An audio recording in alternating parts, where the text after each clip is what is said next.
conference. It's great to be back in front of a Nera crowd. Nera crowds are really the best crowds. So we're here tonight to talk about the Shawangunk stone mysteries.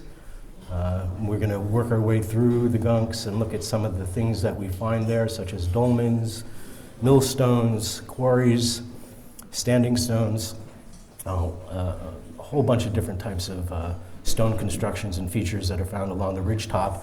And what originally alerted me to there being features up there was the book by Salvador Trento, The Search for Lost America, where he spoke about the Shawangunk Ridge.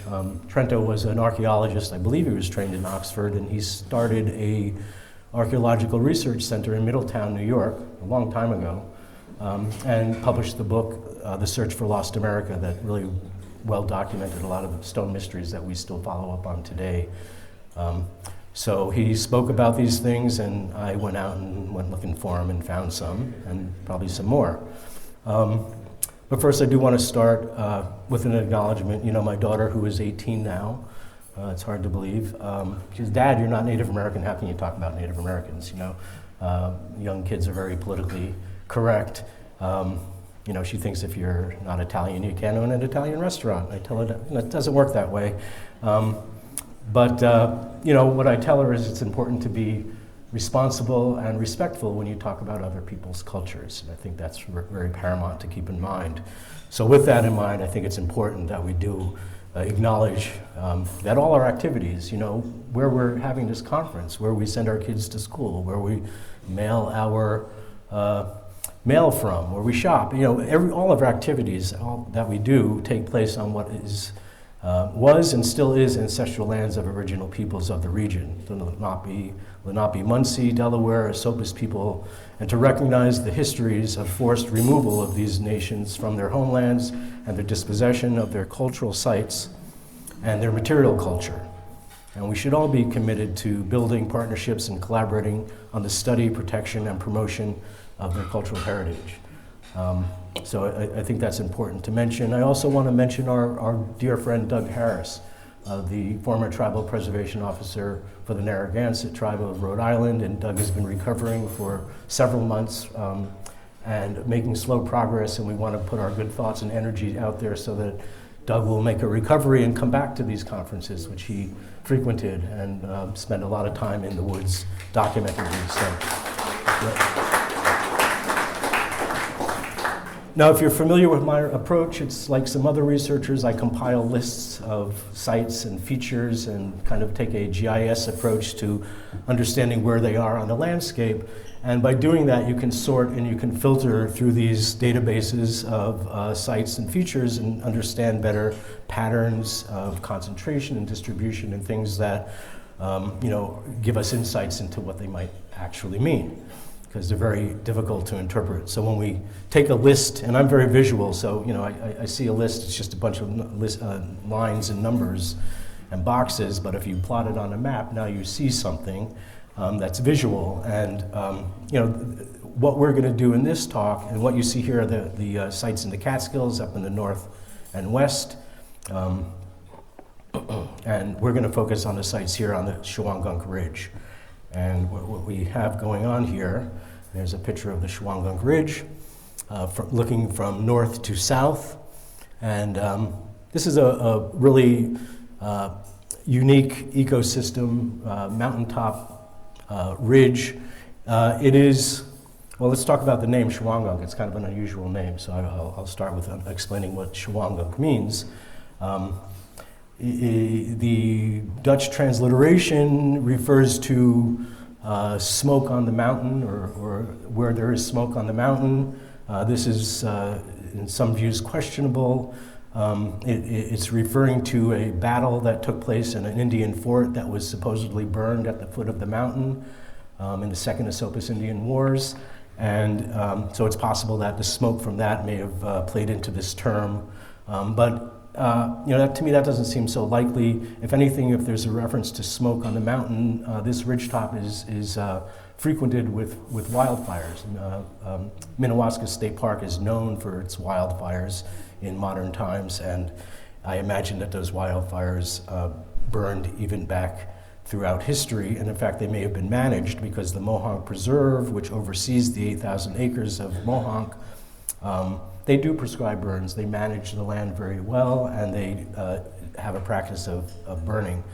So, you know, all of that may have taken place in the past by other groups that were stewards of the land, such as the indigenous people.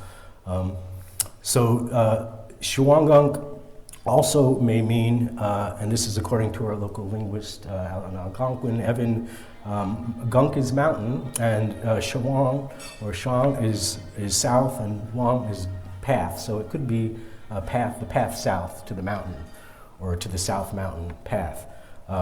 So these are all possible interpretations of the word Shawangunk, which is just a fun word to say. As far as geology, it is the last few miles of the Appalachian Ridge. So when earlier Dan was referring to Chocoloco down in Alabama as being the last few miles, southern miles of the Appalachian Ridge, the Shawangunks are the opposite end, the very northern last few miles of the ridge. When you get to the Catskills or the Berkshires or the Green or the White Mountains in Vermont and New Hampshire, this is a different geologic feature than the Gunks. So from the top of the Gunks, or the Mohonk Mountain House, you see this view from the Smiley Tower. It looks like someplace in Europe. If no one's ever had the chance to go up to Mohonk, it is, you know, quite a beautiful hotel. Started in the late 1800s by the Smiley family. Also, the Gunks, Shangum for short, or the Gunks, are a very famous rock climbing area. And people have been climbing there for many generations, going back to the early 20th century. Myself, I'm a climber in an earlier incarnation. That's me on the left on a climb called High Exposure. And I'm not sure who that is on the right, but it could be Anne Banks' daughter, who I just found out is a rock climber who climbed a lot in the Gunks as well.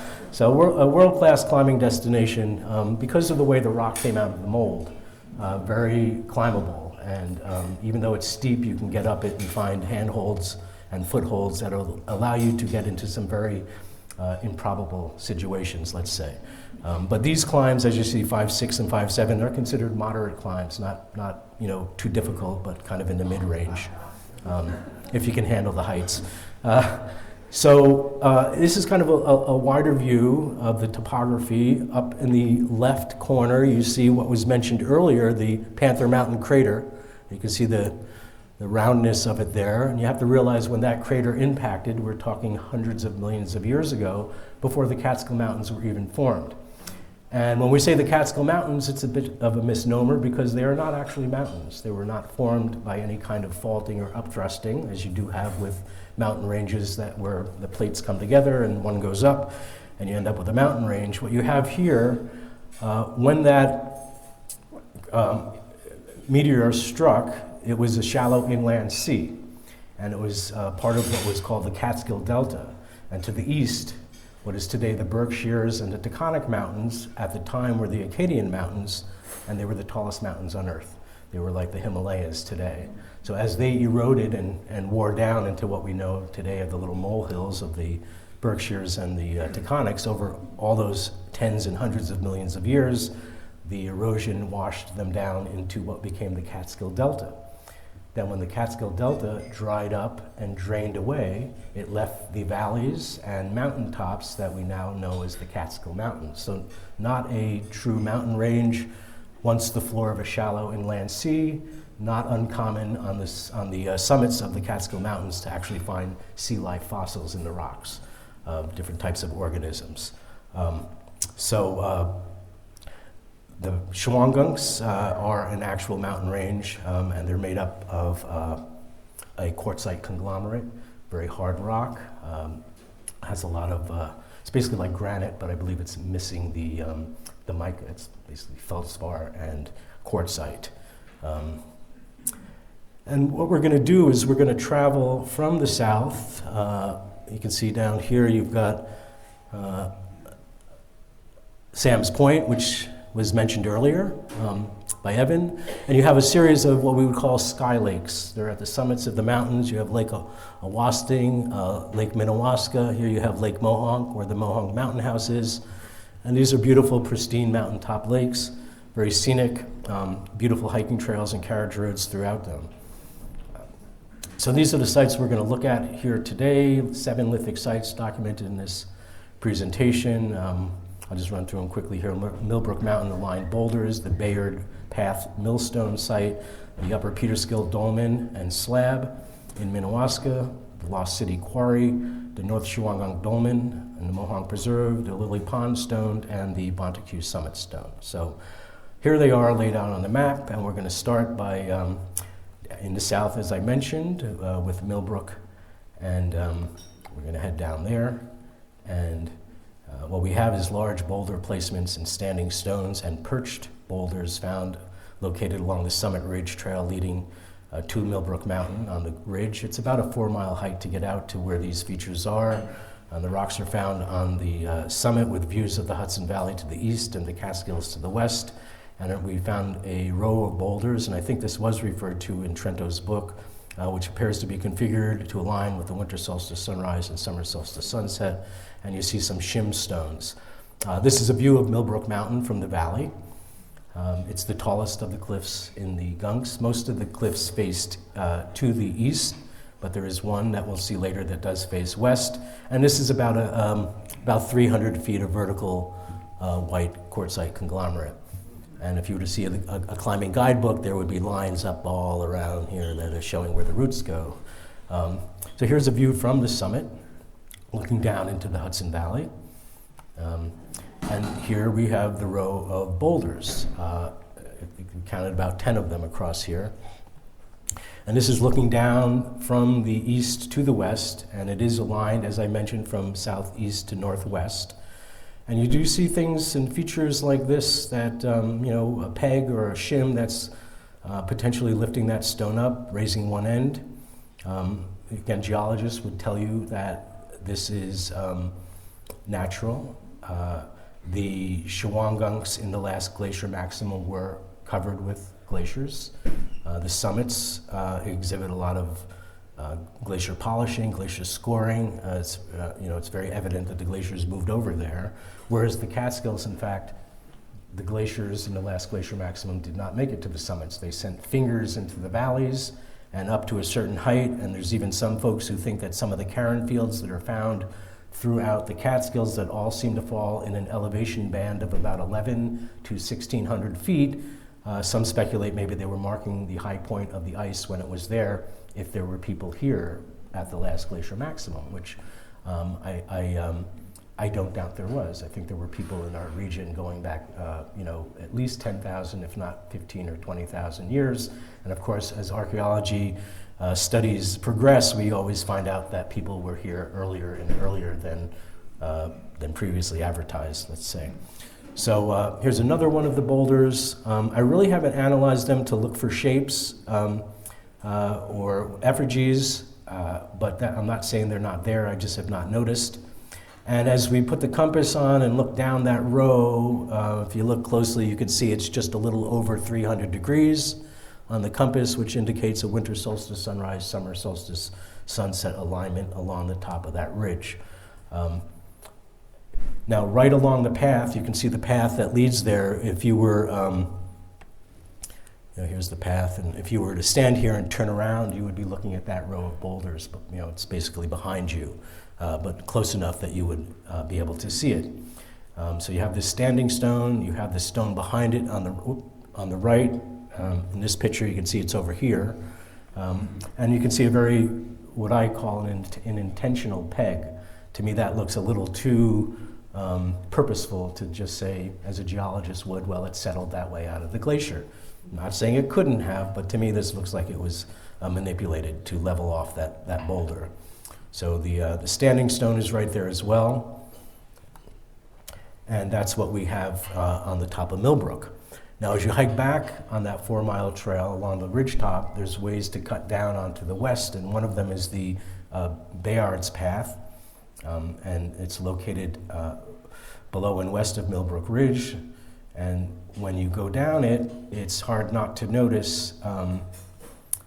Here's the location, and you can see the coxing kill is right here, and there was a sawmill right on the coxing kill in historic times. So they would need, if there were mills, they would need millstones, and this is a pretty good example of a millstone that you find right there along the Bayard's path. And perhaps it was abandoned. Millstones at some point went from being raw stone to being poured cement. When they came around with the hard types of cement, like Portland cement and Rosendale cement, they probably made molds and did away with the activity of locating and creating millstones from what you found in the woods. Here's another one, again, left on site where it was propped up and shaped. And here's looking at the edge of it, and you can see it's highly lichenated, but the edges are not as lichenated as the surface, and that makes sense because as you chop these things and created clean stone around the edge, it would have to relikenate. But you see there's a lot of lichen there. And this is the surface. It's much more lichenated, and there's a few different types of lichen growing there. So when I first found these, it crossed my mind, is there some way to date based on lichen growth? So I looked into that, and there are different types of lichens. They're a symbiotic community. Algae conducts photosynthesis and supplies the community with nutrients. The fungi take up water and minerals, and you have these three categories of crostose, fructose, and foliose types of lichens. And there are studies that do look at their growth rates, and by determining how quickly they grow and how far they grow in a period of time, you can potentially understand their age.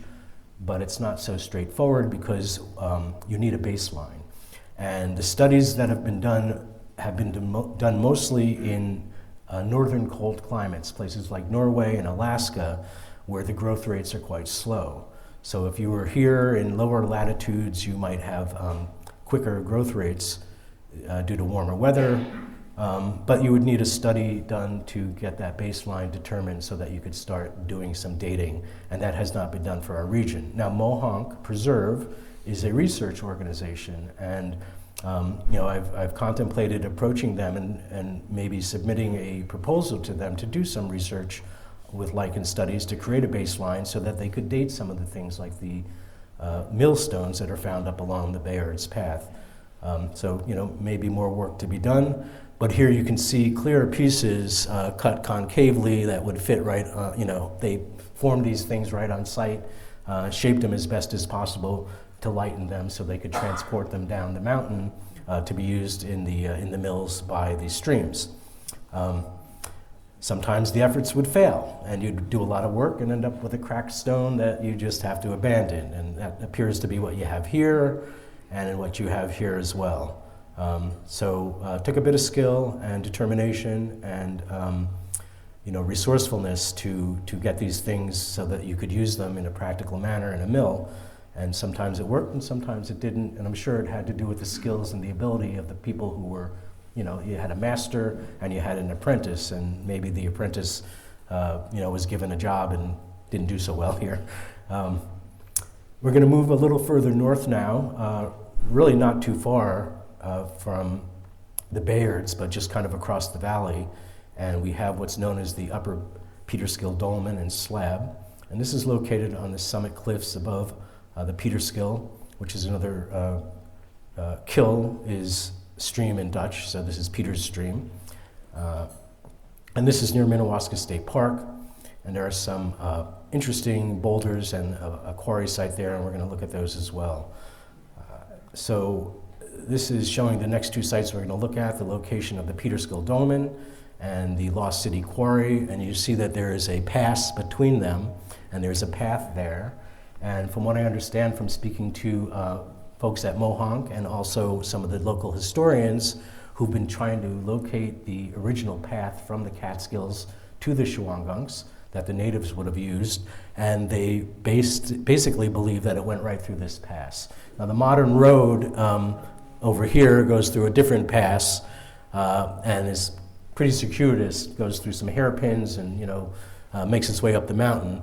But this would have been a more direct path that ancient people or indigenous people would have followed.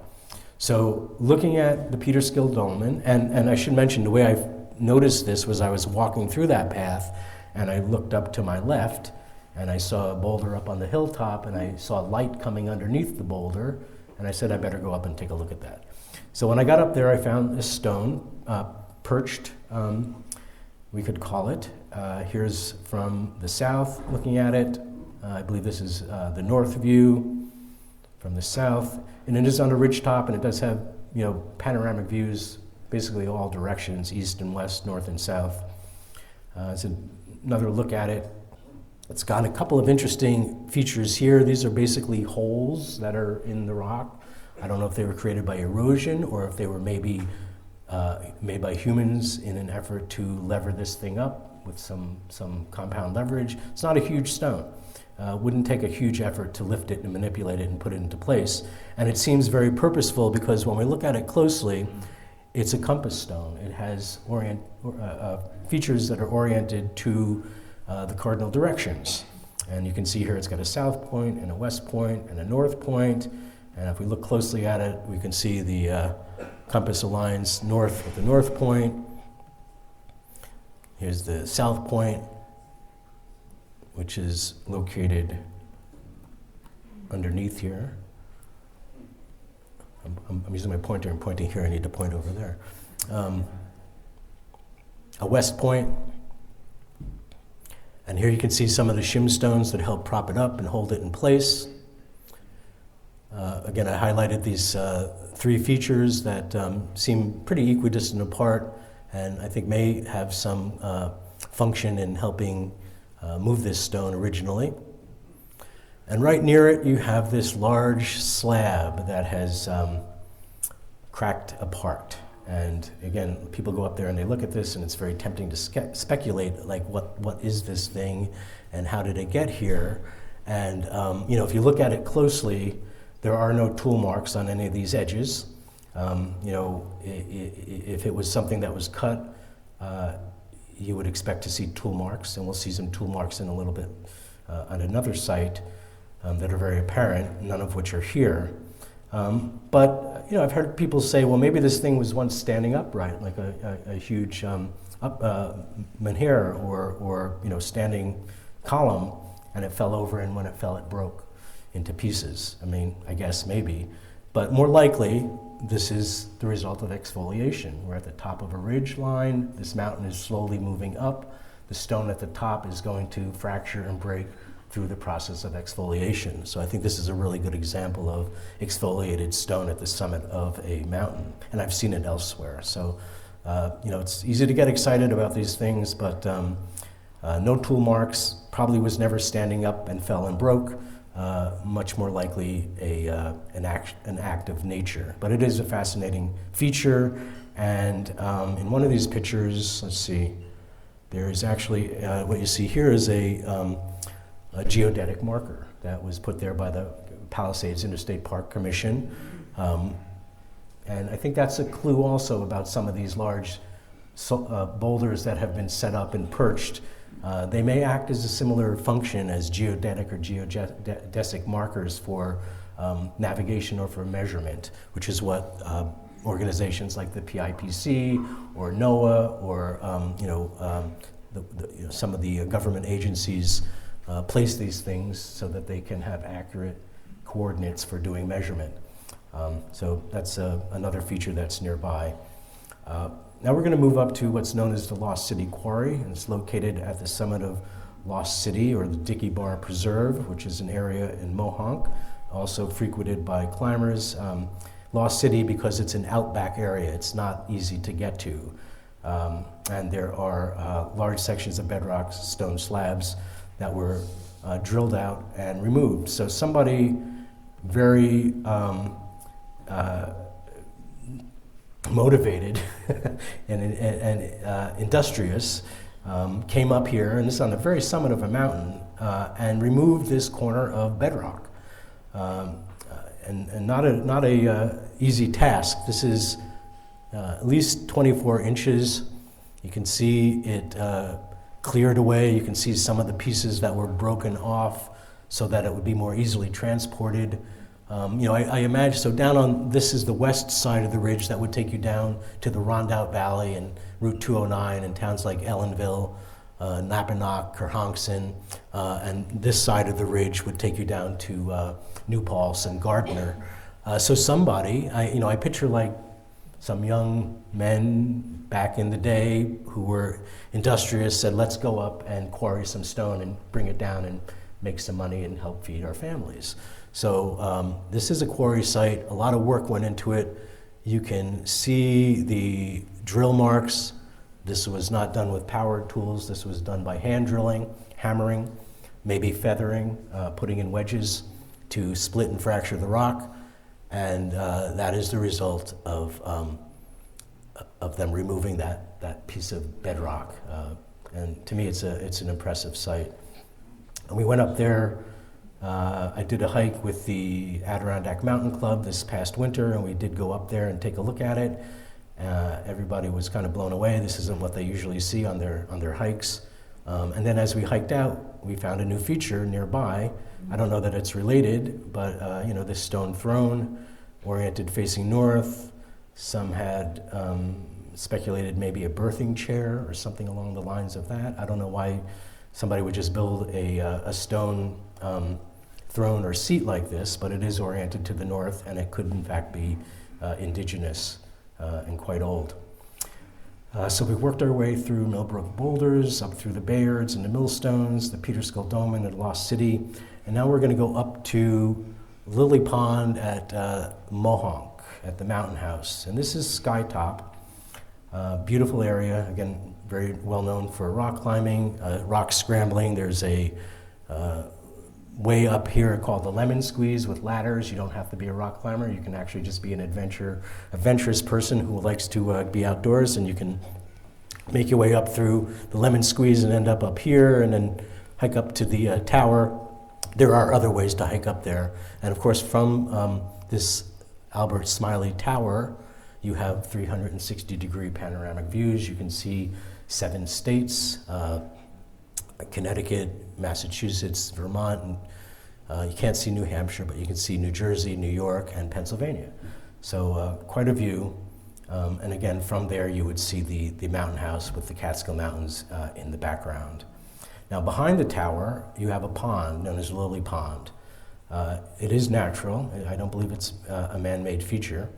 And behind Lily Pond, you have what I call the Lily Pond Stone. And somebody who's familiar with my work sent me a picture of this and said, do you think it could be something? And because of another stone that we're going to see a little further north, I thought this is kind of similar. It's got these base stones that it's set on. So it got my attention. I went up there. This is not my photograph. It's the one the gentleman who brought this to my attention sent me. But I did go up there around the solstice in 2017, around sunset. And this shaft of light, as the sun was setting, hit the base of this boulder, excuse me, and sent a projection underneath of this triangle, equilateral triangle at the base of the stone. That really happens only around the time of the solstice. And somebody who was there said, it's it's a glow hole. And I couldn't argue. Why would that be there? How would this be configured so that on the solstice you would get this stone projection? It's a little hard to say. Again, we can speculate about it. Some people have said that this might be a tanit or a symbol of the sacred feminine, and I find that intriguing. You see, if we put the compass on it here, you get that 303 degrees, which is pretty much right on for a summer solstice sunrise or summer solstice sunset. Well, actually, it's a 303 is summer solstice sunset. This is what we have here, summer solstice sunset. So, which is the reciprocal of the winter solstice sunrise. It's a 180 degree reciprocal. So, this is very, very confirming. And what I would speculate is, who would have created something like this on a mountaintop that displays symbols that honor the sun and perhaps the sacred feminine and the goddess culture? And my answer would be the very first people who ever came into the region. They were coming from someplace else, probably a maritime culture, maybe from overseas. They already had a strong belief system that very much may have included worship of the sun and worship of the sacred feminine, which went back, again, these are some of the earliest religions of humanity, worshiping and venerating the sun and the sacred feminine, where life comes from. So, it's possible that this was set up by the very first people who were in the region in post-glacial times. So from Lily Pond, we're going to head a little bit further north on the ridge. You see a feature here known as Guyot's Hill. Pierre Guyot, a Frenchman, hung out on that hill and used trigonometry to calculate the heights of the Catskill Mountains, about 20 miles away. And he was very accurate in his mathematics. He came within a couple of dozen feet of the actual heights when they were measured accurately in modern times. So he got a hill named from him because that's the spot that he did his measurements from. And it is right across from Montague Crag. We're going to look at what's known as the Montague Solstice Stone. And this is another area in the Gunks. Beautiful, faces to the west, one of the only cliffs that is oriented to the west. Almost all the others face east. This is in the fall time. There is a rock scramble, non-technical, that takes you up through the talus field and gets you up onto the summit. And this is what the summit looks like, looking south along the ridge. And I was up there with my friend Ian, who, Ian actually was a Nera member a while ago. He was one of the first members of the finance committee and helped us get some of our original investments going. But I saw him eating lunch there, and I'm like, that stone you're leaning against looks like it was moved from where it originally was. So I said, when you get done eating lunch, I'm going to look at it a little more closely. And sure enough, this stone right here, you can see it's very triangular. And you can see that this edge was once aligned with this edge. And again, the lichen, this is thousands of years of lichen growing on this summit without any disturbance. And here you have a lot less lichen because the stone was moved. And this would be a good candidate for OSL study to get some samples from under this and perhaps determine when the stone was moved and covered up the material or the sediments, preventing light from shining on them. So, you can measure how far it's been shifted, the direction it's been shifted, where the point was. This line was flush with this. Again, not a terribly large stone, wouldn't take a huge effort. A few very motivated people could probably move this thing around, and they did. So where was it shifted to? Well, we've gone up there, and we see that it's pointed towards the horizon.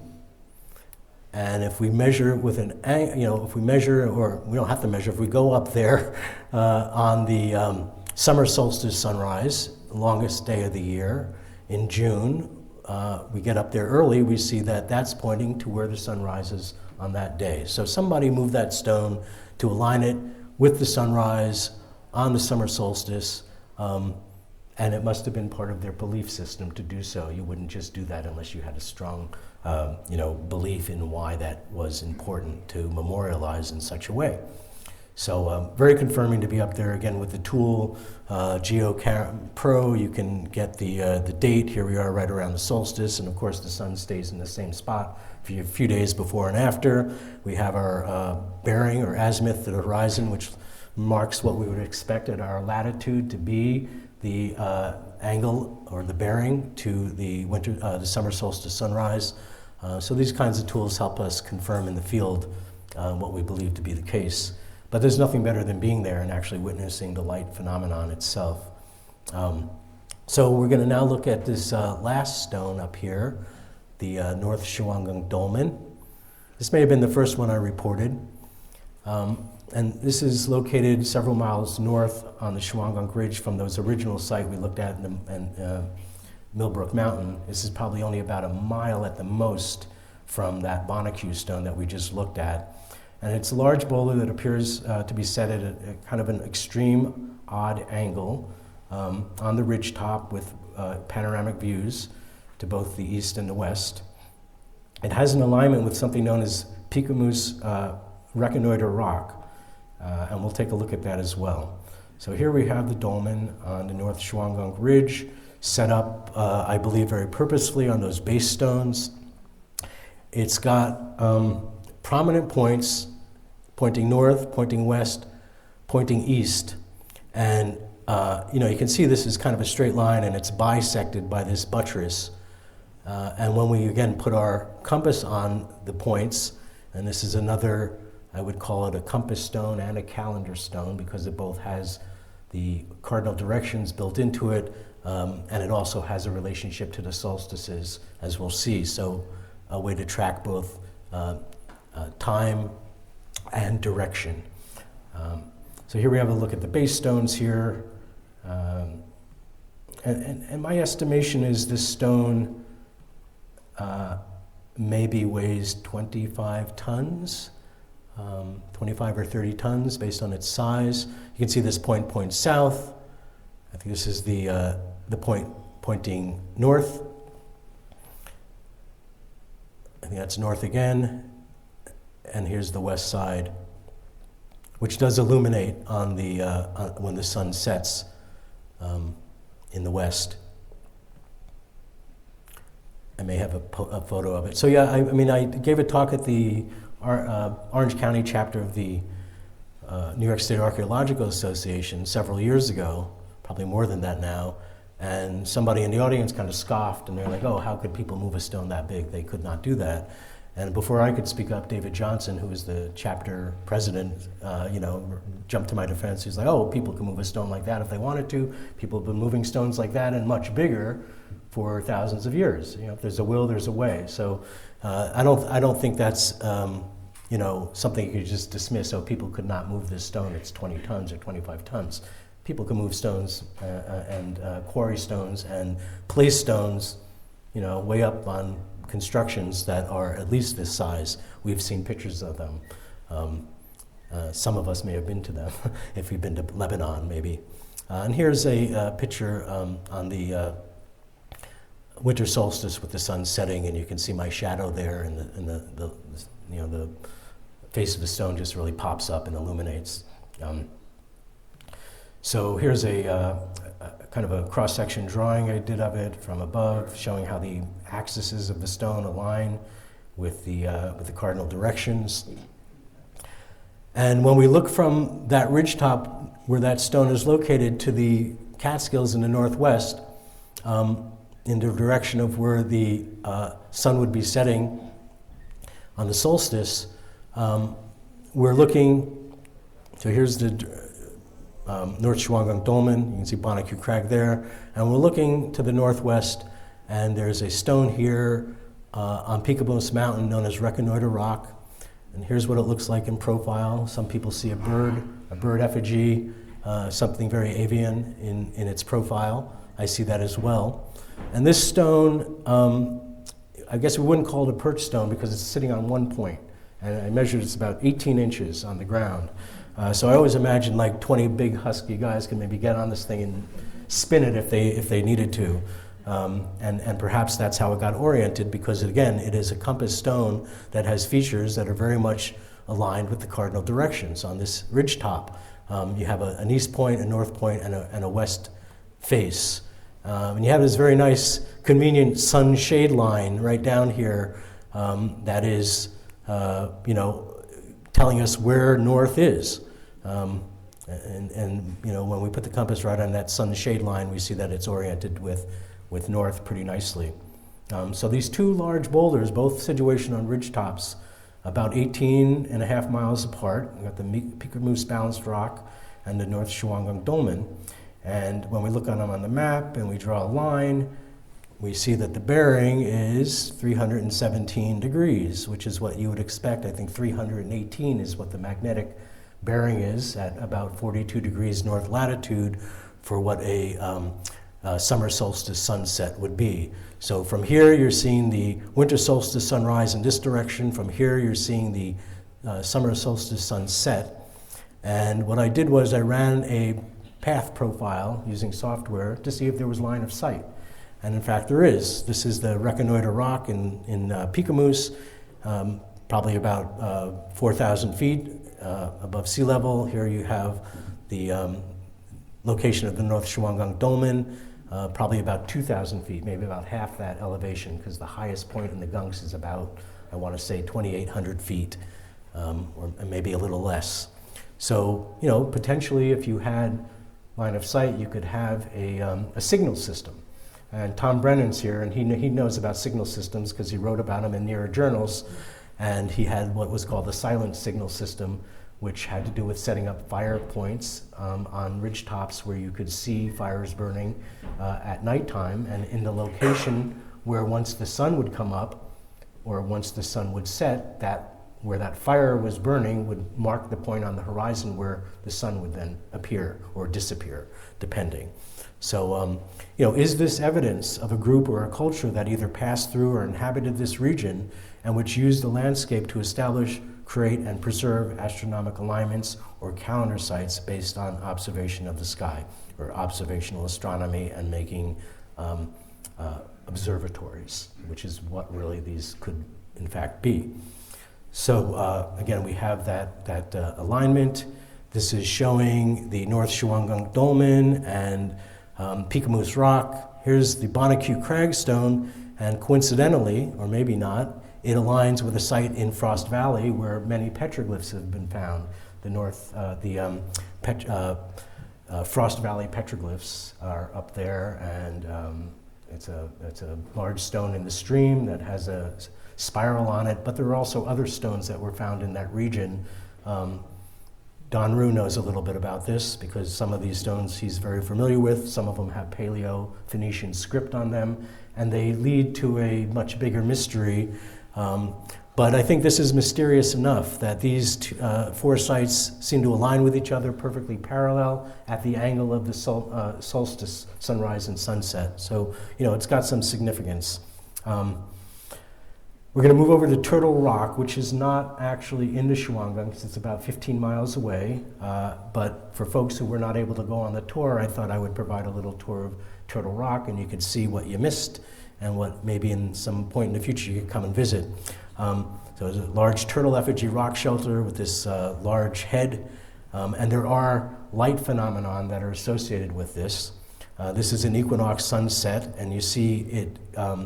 The light is captured in this little grotto right behind the head of the turtle. Again, like a glow hole. So really fascinating site. Here's some more of the light phenomenon that's associated with it. You can see some light daggers here that are being projected into that area.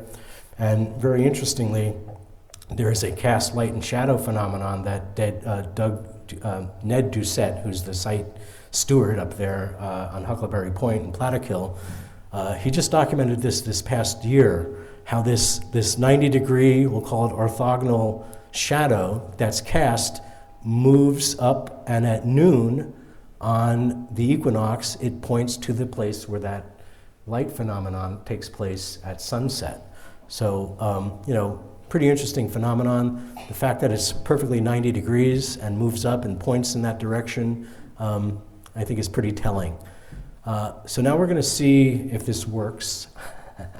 I'm going to click on this link. So there's a Facebook site called Archaeoastronomy and Landscape Archaeology in Northeast America that I run. It's got a few thousand members.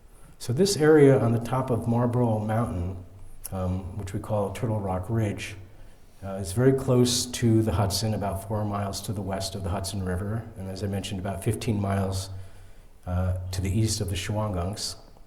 Move in here to tell you where to sit on the winter solstice sunset. This is spring up there that we looked at yesterday. It's a double basin spring. The water flows out of it and into a pond that's right over here. Very special feature. And in the basin of this spring, and literally the water just emanates from underneath this, there's no water behind it, but there is a very interesting stone that's in one of the basins that looks just like a Manitou stone, but it's handheld. I'm going to see if I can maybe navigate to that.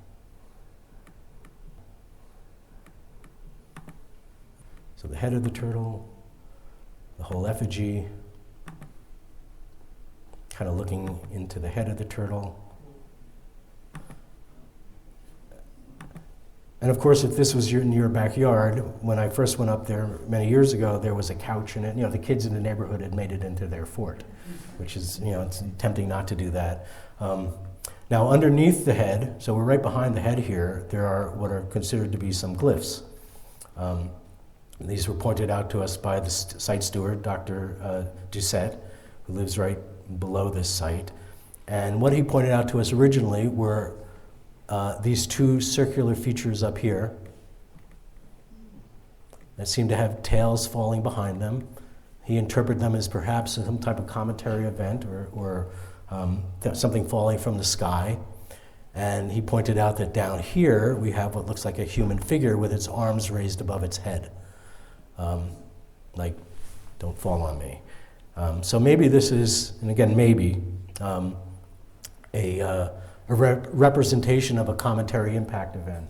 Again, we could speculate Younger Dryas, aging the site maybe to 12,000 years old, but that's, again, in the realm of speculation. We did have some folks up there yesterday, including Peter Annick, who threw some shade on this idea of it being a man-made petroglyph, looking for pecking marks and things that would indicate undoubtedly that it was, but they are not present. Although when I look at this, it does look like material was removed. This is much higher and this is lower. But how that occurred, whether it was from human hand or whether it was from erosion over time, hard to tell. But there are no peck marks that are associated with it. But again, that doesn't necessarily mean that it's not something that was done by humans. A little closer look at the two spherical features. Now, if you continue up the trail a little ways, you come to this really fascinating feature, which we will call a portal. And who is in that portal right there is Michelina Picaro, and she is Chief Vincent Mann's wife, and she's the tribal preservation officer for the Ramapo turtle clan. We brought them up to see this site because of the turtle effigy was there. We just figured it made sense for the turtle clan to come into an area that was ancestral to them and see a site like this, and they were very happy to be introduced to it. What's interesting is this portal, if you were to put it on a compass, it aligns with what people have identified, indigenous people, as a exit from the sky world. So if you look at Native American belief systems with alignments, they believe that there are exits and entrances to the sky world and the underworld. And an exit is not an entrance, and an entrance is not an exit. So you can't come and go through each one. And there are particular alignments with the horizon that indicate these types of portals or conduits or ways to communicate with the underworld.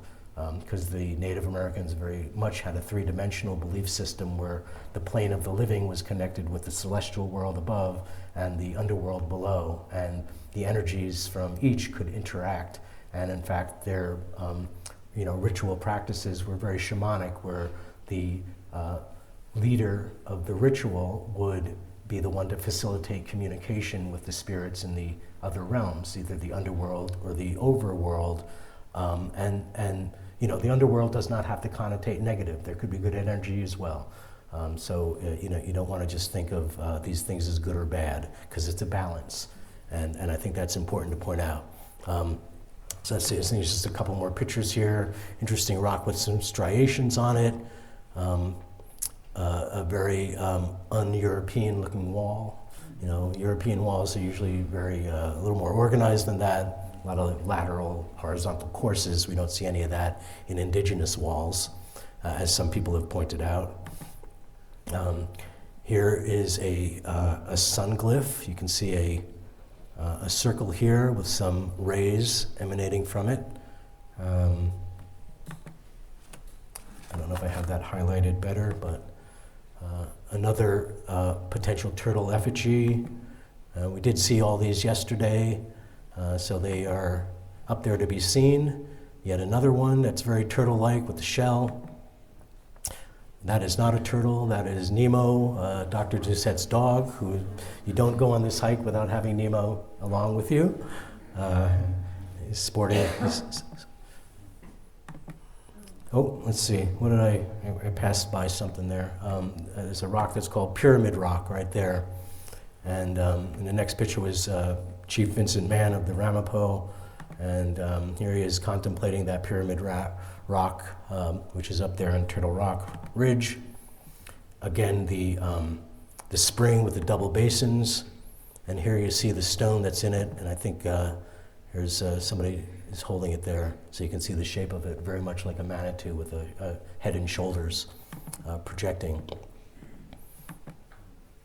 There's also a portal up there, another portal that's oriented to the winter solstice sunrise.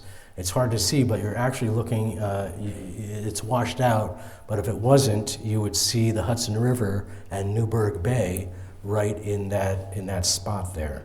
So again, it's a few miles away, but it's visible.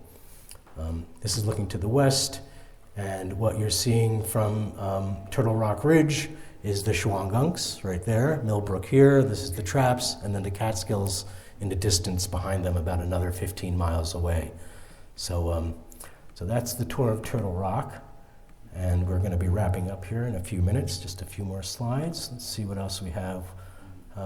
We want to honor some of our past here with Nera, and one of the ways we can do that is talking about James Mavor and Byron Dix and their book Manitou. So I bought a book years ago, Atlantis, the Antediluvian World by Ignatius Donnelly. I bought it used, it arrived, I opened it up, and there were newspaper clippings in the front cover. You know, one of those exciting things that when you buy a used book is a possibility, but it doesn't happen too much. So when I opened these articles up, I was, pretty much blown away. Basically, they were talking about Atlantis in the New York Times in 1967, and right down here you see that it's James Mavor who is overseeing the excavations in Santorini in the Mediterranean. And the finds that they found there were linked to the legend of Atlantis, because there was a volcanic eruption that had been documented, and the island was destroyed and reconfigured. And I think it's important to make the point that mainstream media, at least in 1967, was willing to embrace the idea of Atlantis and a lost civilization. And if you've watched Netflix and Graham Hancock's series Ancient Apocalypse, he took a lot of heat for suggesting that there might be, he had an entertainment series on a TV channel, and he took a lot of heat for suggesting that there might be that possibility of a lost civilization and evidence that supports it. And a lot of the academics attacked him, but here you see it is acceptable, in my view, to talk about these things as long as there's good science that goes along with it. And certainly that's what we have an example of here, going back to 1967. So I wanted to point that out. And I also wanted to bring up some other Nera past folks who are important and should be remembered. And this is Sue Carlson and Roz Strong, who were two leading members of Nera for quite a while. Got a lot of great programs together. I just think it's really wonderful to remember our past and the people who were part of it.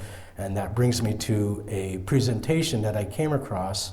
And anybody who's interested in seeing this, especially new members who may not have been exposed to some of the past histories of Nera and their storied past and their phenomenal members who did a lot of tremendous research, some of which has been alluded to in some of these other presentations. I'm not going to go through this whole thing, but you can see folks like Byron and Dr. Warren Cook, Diane Dix, who is still around and active and is on the Facebook groups that follow this stuff. There's James Mavor. So just a lot of Dr. Fell, Barry Fell, if you're familiar with those names, Warren Dexter. If I ran through the whole thing and it's too long to do, you would get a history of the pioneers of the Nera nonprofit, which has been around for quite a while now. So I just think it's important that we honor and remember folks like Sue and Roz and the legacy that they bring to our organization.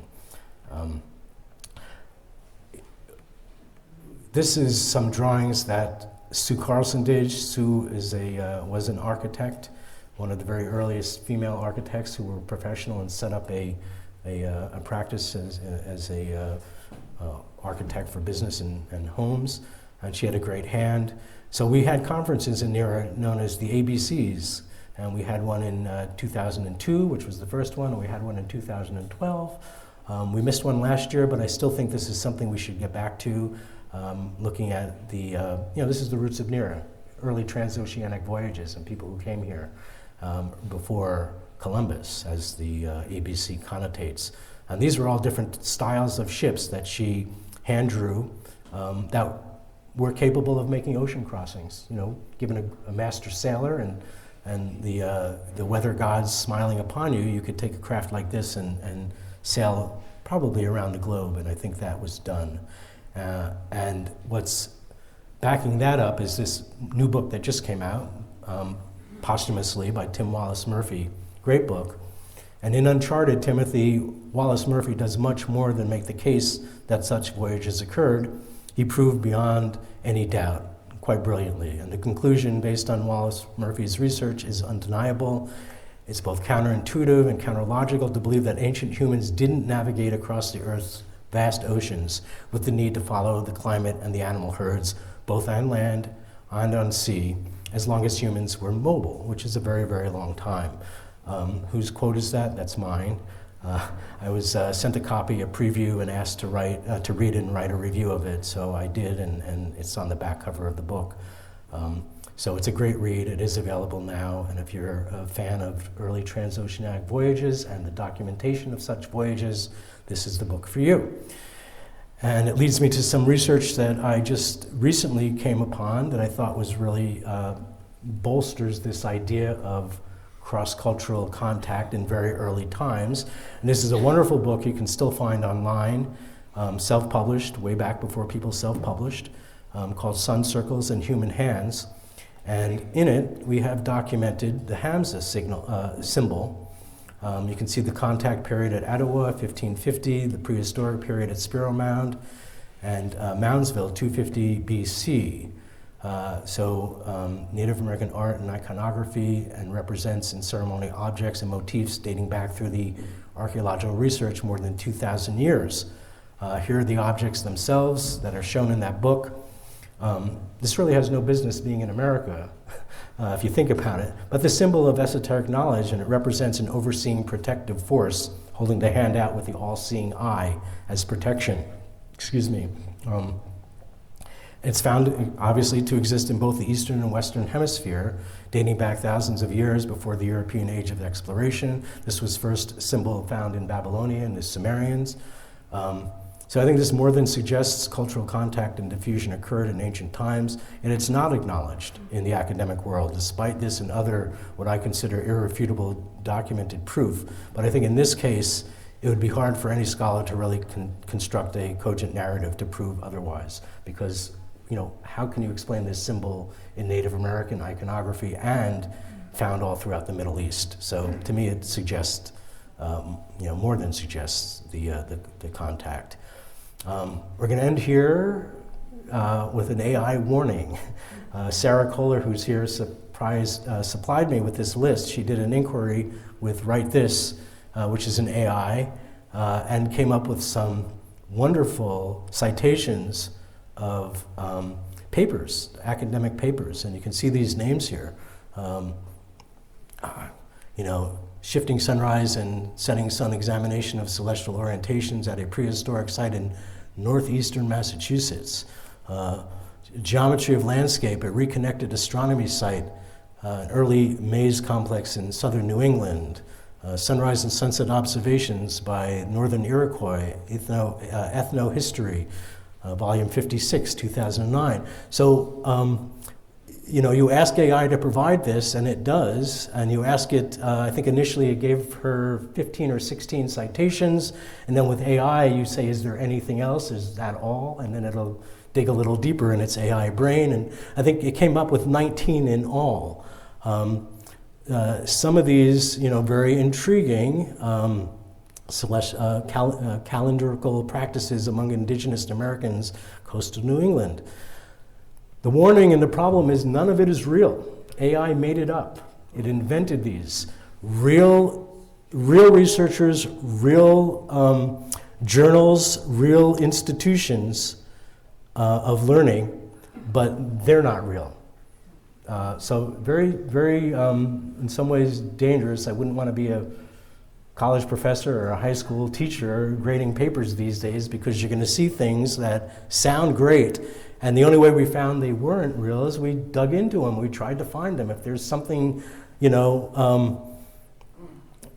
a name, and there's even recognizable. I think John Lothrop, who's the New York State head of the museum in the paleoarchaeology department. I was like, I know that guy. Why didn't I know he wrote this paper?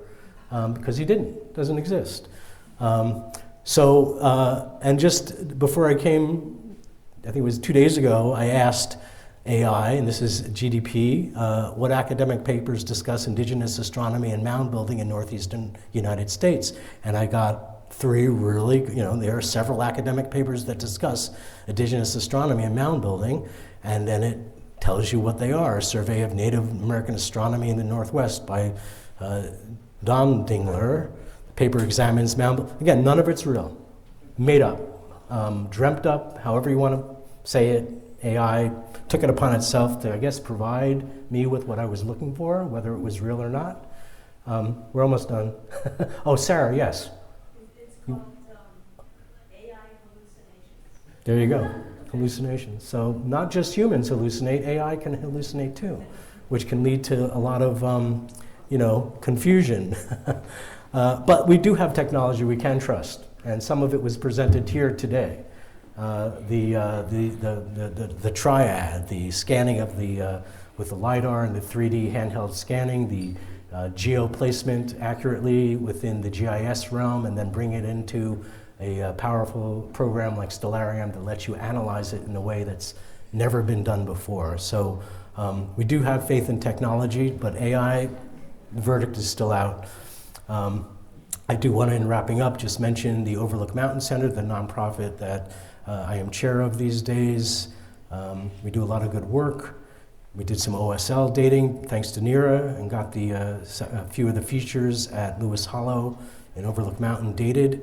I think one came out to be about 1550 and the other about 1690. And one was a great cairn, about 50 feet long and maybe 10 feet tall. Another was what the Ramapo used as an altar. We didn't actually date the altar, we dated a feature right next to it.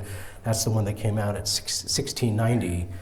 These are kind of enticing dates because they're right around contact. I mean, 1550 is old enough to know that it's pre-contact. Hudson didn't sail up the river until 1609, so he could not have, Europeans could really not have built something in 1550.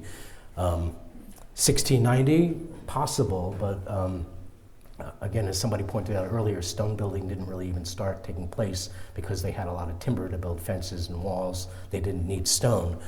So maybe these sites up in Lewis Hollow that are dated to the 15th, 16th, 17th century could be the result of Europeans coming in and encroaching on the ceremonial areas of the natives, who would then push them further out and up the mountains to be away from the European encroachment.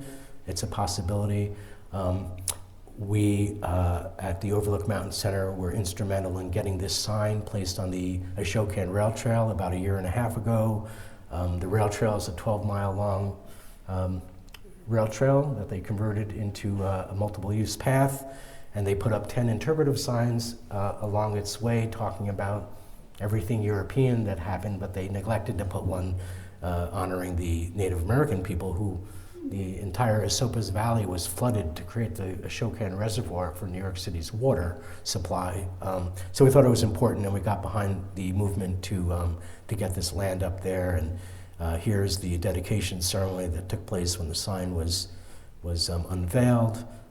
Chief Mann was there and did ceremony acknowledging the significance of the location. And of course, I want to bring up Nera and Nera's wonderful activities, and they have these 2 conferences a year.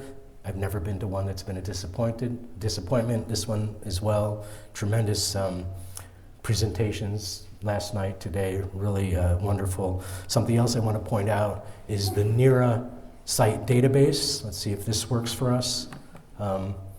Yes, so if you're not familiar with this, every Nera member has access to this, and what this allows you to do is search the database that Nera put together. Walter Van Rogen was very instrumental in taking the documents that, numerous documents in many forms, and putting them together into this database that allows for searching.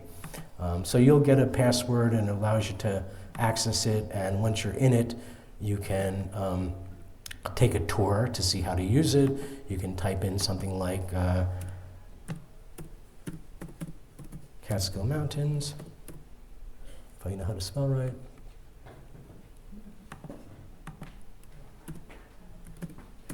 And it'll give you a list of everything that's associated with the Catskill Mountains that's in the database. A lot of these things I recognize, like here you have the Woodstock reports, something I probably submitted at some point.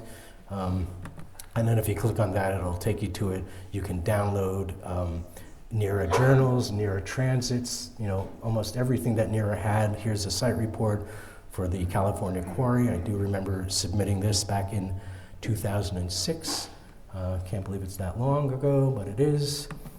So that's another resource that is available for researchers through Nera. Nera, from 50 years to 60 years. Next year will be Nera's 60th year existing. This is the president's plaque. Terry's name is up here from when he was president back in 2012. Needs to be updated, but it's good to honor our past and our past officers, and this is a good way to do that. My publisher would be upset if I didn't mention I have books out there that you can buy if you're so interested. These explore essays on the evolution of human consciousness, civilization, and technology. So if you're into that type of thing, these are edited compilations of essays by researchers around the world. And with that, I'd like to thank you.